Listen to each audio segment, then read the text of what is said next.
another episode of Real Estate Uncorked, where I marry my love of our wonderful Virginia wine industry with my love of all things real estate.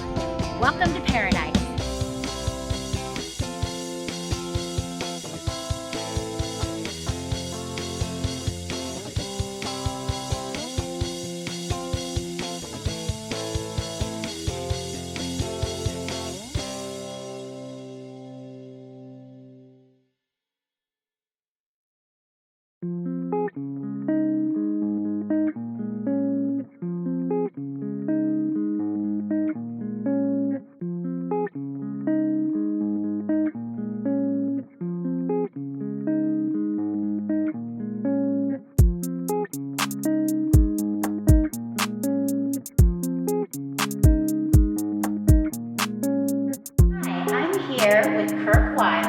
The CEO and founder of Paradise Springs Winery in Clifton, Virginia, and I'm super excited to be here and find out more about what makes Paradise Springs so special. Paradise Springs is actually the closest winery to Washington, D.C. and the first in Fairfax County. We opened in 2010 and we produce about 12,000 cases a year of Virginia grown and farmed wine. Wow, that's a lot. Sounds like a lot to me. It is a good bit, but people love it, and Virginia wine is really on the up and on the rise, and we're excited to be a part of that industry. And really, having the winery so close to the city, you know, we allow that access into the winemaking process and the education and growing so close to everyone, but you still feel like you're a world away. So can you tell us a little bit about the history of this property? I know it's been in your family for a long time. Sure. So yeah, the property was actually part of an original land grant from Lord Fairfax to my direct ancestors in 1716. So it's been in the family a little over 300 years. Wow. And it features a log cabin that was built late 1700s and renovated in 1955 by a student of Frank Lloyd Wright. So it has a really cool architectural design on the inside from the addition that was added, and added modern features like electricity and running water and kitchen, bathroom, and things at that time. And it was always used just kind of as a vacation home by my great aunt, and when she passed away, she left it to the family here, and we decided to turn it into a winery because it's such a special property. We wanted to share it with others. So did you come over here as a kid and spend time? Were you here as a child? My mother used to ride horses here on the farm, so we would come over when she would ride horses over here, and she used to have, the horse field come out, and they would ride off here on the farm and stuff. So I do have some memories being over here as a young child, but really kind of after I came back, after college, we'd come over here with friends and have a fire in the yard. And nice. Well, I just think it's so special. We have a wonderful Virginia wine country, but it doesn't start at the Loudoun County line. So to me, I think it's really great that we have a wonderful winery in our own backyard. Can you talk to us a little bit about what kind of events somebody could have here, or the wine club, Sure. or anything like that? So yeah, we're open 7 days a week from 11 to 7, but with extended hours on Friday until 9 p.m. We have live music Friday, Saturdays, and Sundays. Nice. But we really welcome anyone to come in, walk in. You can always get a tasting during business hours, and you can buy glasses of wine, bottles of wine. We do have tours on Saturday and Sunday at pre-select times. And then we do array events throughout the year that we host as well, sort of wine dinners and specialized tastings and just special things that kind of occur with the seasons throughout the year. But people also can have weddings here, corporate events, family functions.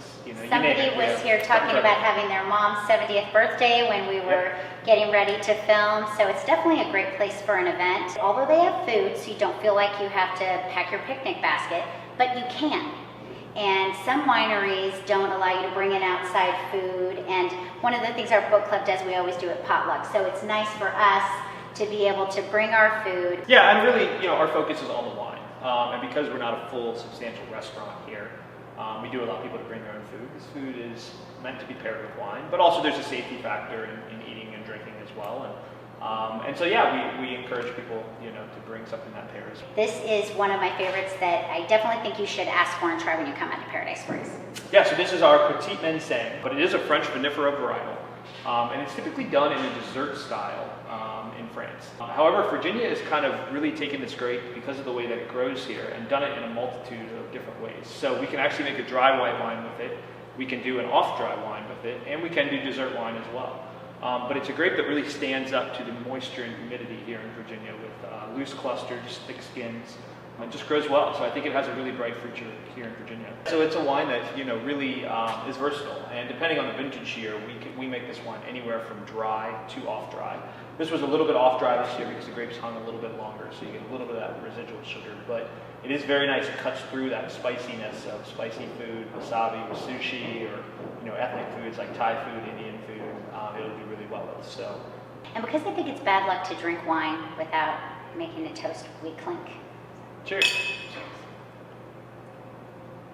I love this because it's sweet, but it's not too sweet. Your Petite Mensing in particular, I just think it stands alone. It pairs well with spicy foods. It pairs well with, I had it with the Gouda cheese, and we have some spicy salami that we're having with it too. So I just think it is delicious. Well, I really would like to thank Kirk for hosting us. I like to bring you the best of the best, and Paradise Springs is definitely one of the best. You've got to come out to Clifton and try some of this Petite Mensing or any of their great wines. Thanks for having us. Thank you for having me, and cheers. Cheers.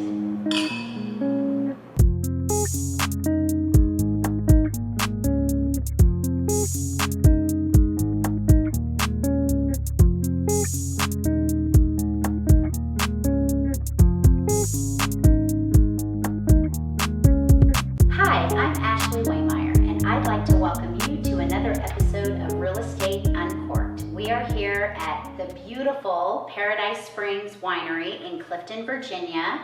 We are blessed to have this wonderful winery with fabulous wine right in our own backyard. I'm here with Chris and Scott Miller of Ridge to Foundation Home Inspections, and they are my go-to home inspectors. I have a few, but one thing I like about these guys is that they are on call all the time to be able to meet the needs of my clients. If I have to schedule something in the evening, I don't have to worry about them not answering. They'll follow up with the buyers if they have any questions about the home inspections, and not everybody does that. Some people, they do a home inspection, they give you a report, and that's it. These guys are there to answer questions, to follow up, and to make home buyers feel really good about the information that they're getting about their purchase.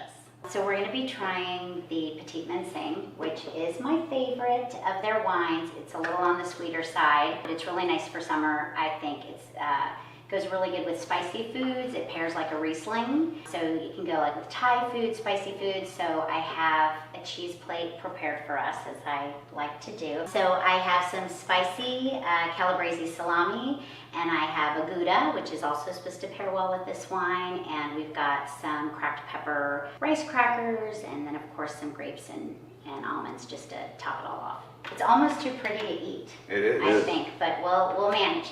But let's try this wine. Cheers. Cheers. Thanks for coming. Thanks for Thanks for being my guest.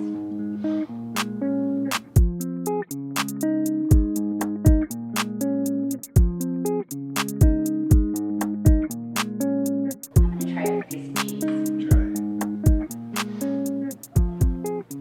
You get a taste on the back of your tongue, right? What do you think? Do you guys like it? Yeah, it's good. It is It's sweeter, good. but it's not too sweet. It's not too sweet. It's not like a Moscato. Yeah, no. It definitely has a little bit of a bite to it, which I think is great. Mm-hmm. So guys, will you tell us a little bit about yourselves, how your company got started? So pretty much I've been doing home inspections prior, and Scott and I both have construction backgrounds. Scott was working behind a desk doing AutoCAD and saw how much I was enjoying doing home inspections, seeing different people, seeing different houses every day. He then decided, let's go start up a company. So Dad, Scott, and I started up the company. Ridge Foundation. It's just the two of us. We do all the home inspections together. How long have you been doing this? How long have you guys been a company? When did you start your company? We started Rich Foundation about a year ago. I started off by doing all the training, doing all the legwork, getting all the licensing, and then Chris came on board when it was actually time for us to get things moving. It's been a blast. I love helping people out, especially people with their first time home buying, and especially having the construction background. It kind of helps relaying that information down in layman's terms to them, and actually explain what's going on. House is always going to have something going on, so. Exactly. I think especially in a resale, but also in new construction, you find that things aren't exactly 100%. One of the things I talk to my clients about when you're buying a resale home, one that is not a new build, is that you're buying a used house, much like you're buying a used car. There are going to be cosmetic things, there could be some items that need to be fixed. And so you really want to have a knowledgeable home inspector that can help you find out if some of these things are just like a dent in the door that doesn't really affect the way the car runs, or something's wrong with the engine. And so that's why I think it's important to have home inspectors who know what they're doing, who know what big issues are, who can talk to you and alert you to items that you're going to need to monitor or things that you need to be aware of that may make you want to walk away. What's the most important thing you can take away from a home inspection? So just like when we were saying about buying a used car and you take it to your mechanic friend, when we're doing our home inspection, we're looking for the good things, the bad things, and kind of wear and tear items. We're there to let you know about your major systems, your roof, your foundation, your appliances, bathrooms, all that fun stuff. But really when you're doing your home inspection, it's to get more acquainted with the home, find out the condition of the home, see what you're getting yourself into. I air quote say require, because we're adults and I'm not going to tell adults what to do. But when we go over the major systems, that they follow us so that they're aware where their furnace is, where their main water shutoff is, where the filter is where it needs to go, where their hose bib shutoffs are, where the water heater is. Because if they're not aware of where that is, how are they going to go around and make sure they're changing the filter when they're supposed to? Yes, I think the education piece is really important. Sometimes I've had buyers ask, do I really have to attend home inspection? You know, I'm going to get a report, so why do I need to be there? I think that that's one of the things that is the most valuable about it is if you see something on a report and you just see a bunch of, hopefully not a bunch of reds for deficient, but maybe even a bunch of yellows that are marginal, if you have a chance to follow up and they can say, yes, this is something that you need to monitor. Well, not only that, to add to what Ashleigh's saying, when you're at the home inspection, you're actually able to ask us the questions, while we're right there on site and actually be able to see what we're physically talking about. That alone just helps give the whole picture, write the whole picture essentially.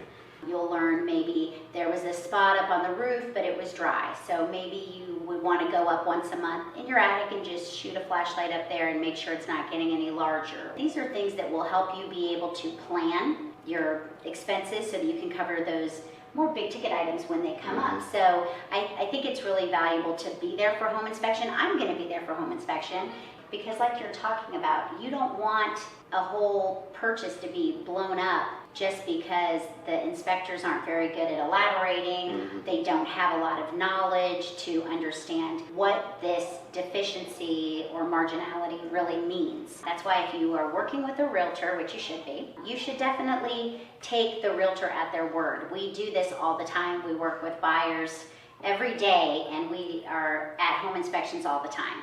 And I can definitely tell you from being on the listing side and having home inspections done for buyers by other inspectors, they're not all equal. They're not all the same. You want one that is highly recommended like these guys. So what is involved in a home inspection? What is checked in a home inspection? Everything.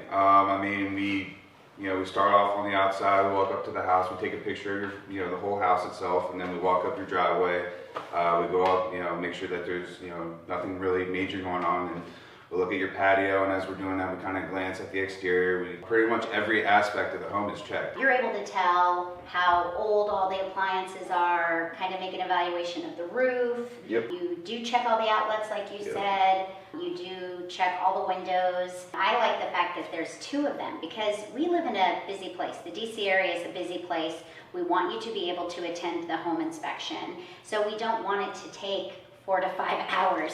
And sometimes if there's only one inspector, it can take 4 to 5 hours. That's why I call them the dynamic duo, because they're there, they're working together, they're a team, they're cross-checking each other, they can ask each other, bounce ideas off each other if there's something that they see. And so I really like that. We're able to do home inspections, even on large homes, in about 2 hours, which makes it a lot easier for a home buyer to be able to attend, come from work, because most of the time the home inspections need to be done during the day or early afternoon mostly because you need to be able to see the outside of your home. So you can't do home inspections in the dark and get a good home inspection of the outside of the home. When you're going around, obviously, you're not going to remember all of these things, but you get a great report from them that you'll be able to have forever, and you can reference it. You can go back and say, how long did they say the roof was going to last, or how old did they say this hot water heater was? And so you're going to get all of this great information about your house. You will be able to reference it later. What are some of the most common things you find wrong in a house when you do a home inspection? In terms of deficiencies, I want to say mostly failed seals on the window when the thermal seal goes. And wood rot. And wood rot, because nobody paints the underside of the wood when the house is built. It's all put on and then painted afterwards. So a lot of the time you're going to find wood rot at the bottom trim of the door. You're going to find it around the window where the water is going to be sitting. Marginal items, which we find in almost every single home that we go to, is grading issues, where the grading is not positively sloped away from the house. The whole point of the grading and the vegetation cutback is you don't want to be watering your foundation. That excess water is just adding to the cracks in the foundation. Right, you want to water your yard, not your house, right? Those are things to pay attention to as a homeowner anyway, or when you're getting ready to sell your home. It's really interesting when you take care of some of these items before you put your house on the market. The preventive maintenance of changing filters and turning off hose bibs in the winter and things like that are items that are of very little expense to take care of maintenance-wise, but if you don't, it can lead to major problems, big expenses down the line. It just really gives your buyers less to notice, less to ask about, and they get a better feeling that you have taken care of the house, which you probably have. But if you aren't taking care of those little items, it can put that doubt in their mind, and they'll always ask for more money in a credit or more money in a price drop when they see a deficiency than it would cost for you to take care of it yourself in the first place before you put your home on the market. So what do sellers need to know about getting their home ready for home inspection? Because sometimes the home inspection goes better based on how the home's prepared. You know, we want all the major systems, free of access for us to, be able to, open them up and be able to look them out. And your electrical panel, we need at least 3 feet in front, so that way we could open up the door, take the whole dead front off, and look inside of it. And also, people use their oven as their storage for all their pots and pans, and it'll be helpful for us that we wouldn't have to take all those pots and pans out, and then put them back in after we're done testing the oven. Definitely experienced that. Something that I've noticed when we are around in older homes, which we do have a lot of older homes in the DC metropolitan area. Can you talk to us about what the ground fault protection stuff is? Can you talk to us about GFCI outlets or GFI outlets? So the GFCI or GFI outlets are your ground fault circuit interrupters. They do not necessarily detect when the water's hitting it. What it is detecting is a shortage to the ground, which then shuts off the power to the outlet. So when you're taking your bath and you got your hair dryer and it drops into the tub and it's plugged in, it's detecting that shortage to the ground, and that's what's protecting you. You always want that within 6 feet of any kind of water, whether it be in the bathroom, in the kitchen, or even if you have a wet bar somewhere, you want the GFI around there to protect you. That is something that comes up on home inspections all the time. It's not very expensive for homeowners to fix, and it's not very hard to check. No, not at all. To test ahead of time, right? Yeah, and we always recommend, even if you're not planning on selling your house, but check those, monthly or even, once every 6 months. Transitioning to radon, because I think that's something we have in our area. What do they need to do to prep their home for radon testing? Is there anything they need to do to prep, or just while the test is going on? And can you talk to us a little bit about radon testing? So with the sellers, they basically need to have the house in closed house conditions, and that means that no fresh air is allowed inside the house during the radon test. And so we ask them to keep all the windows and doors closed, except for your egress and ingress. And then if you have any HVAC systems that require fresh air, we do ask you to just do a fan only during that time, because that will affect the radon levels. And for people who don't understand what radon is, It is not natural gas. It's not going to kill you in your sleep. It's not carbon monoxide. It's not natural gas. And it's found in nature. It's found in granite countertop. And my understanding, and you guys can correct me if I'm wrong, is that it can always be remediated. That is correct. Yes. So you shouldn't be afraid. No. You need to take care of it. And even if you have a remediation system installed, the EPA also recommends you get that tested every 2 years just to make sure that it is functioning. Just make sure you have that in the back of your head. That'd be great. Absolutely. I mean, your health is worth $99 to $150, so I definitely think that's great advice. Mm-hmm. Well, I would really like to thank Scott and Chris for being here. I'm so thankful to have good, reputable people that I can partner with to serve my clients, and these guys are definitely that. You can Google them, you can look at their Facebook business page and find out more about them, or you can always contact me and I can put you in touch with them. So thank you guys so much for coming out and taking time. I know you're busy, and I appreciate you being here. Well, we appreciate you, Ashleigh. So It was our pleasure. Awesome. We'll see you guys next time. Bye. bye.